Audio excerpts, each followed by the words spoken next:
Hali ya TB katika mkoa wetu wa Morogoro kwa kipindi cha miaka mitano, kwa maana 2020 mpaka 24, tumesema mkoa wetu wa Morogoro ni miongoni mwa mikoa ambayo inaibua wagonjwa wengi wa kifua kikuu na ikiongozwa na halmashauri ya Morogoro Manispaa.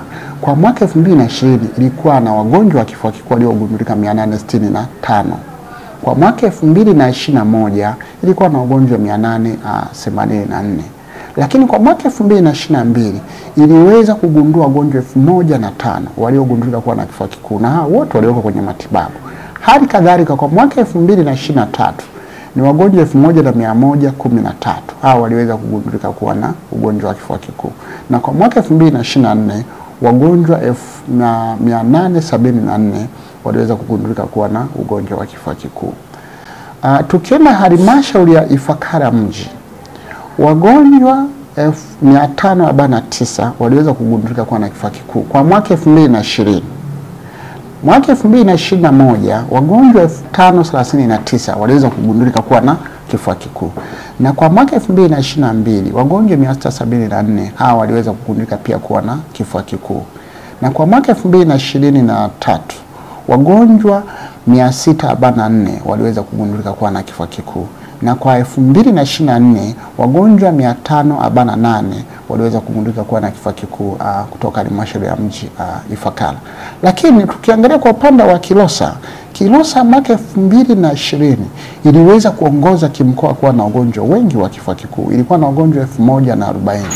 Hali kadhalika kwa mwaka 2021 iliweza kuwa na wagonjwa 1054. Kwa kipindi cha 2020 na 2021 tuliweza kuwa na wagonjwa wengi kwa upande wa halmashauri ya Kilosa. Sababu kubwa iliyopo Morogoro Manispaa inaweza kufanana na halmashauri ya Ifakara mji. Hizi ni halmashauri ambazo zina mwingiliano mkubwa sana wa watu na population yake ni kubwa, lakini halmashauri ambazo huduma za afya zinapatikana, ukitaka wataalamu na kadhalika kwa kila aina unaweza kuwapata. Wagonjwa anaweza kama izunguka sehemu zingine huko kote, lakini akija huko kwenye hizo hospitali kubwa, kwa mfano ukiongelea hospitali ya rufaa ya mkoa, ukiongelea hospitali ya St. Francis pale, wagonjwa kienda wanafanywa vipimo vingine vingi, tunagundua mpaka kifua kikuu kwa kumvuta hata mgonjwa maji, kwa mfano na tumbo limevimba, ukienda kupima unaweza kumgundua. Sasa sehemu zingine vipimo havipatikani, unaona, vya kuweza kufanya hivyo huo uchunguzi. Je, sasa tutatambuaje kwamba huyu mgonjwa ana kifua kikuu? Naomba tuziangalie dalili za ugonjwa wa kifua kikuu zikoje. Dalili ya kwanza ni kukohoa kwa muda wa wiki 2 au zaidi, na kwa waviu, kwa maana watu wanaoishi na virusi vya ukimwi, kikohozi kinaweza kuwa cha muda wowote.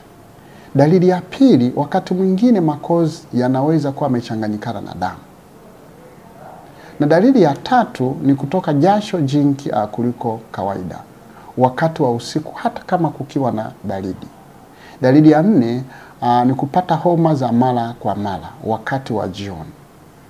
Lakini dalili ya 5 ni kupungua uzito wa mwili bila sababu ya msingi. Kwa hiyo mtu akiwa na dalili mojawapo kati ya hizi 5, tunasema kwamba huyu ni mhisi wa ugonjwa wa kifua kikuu.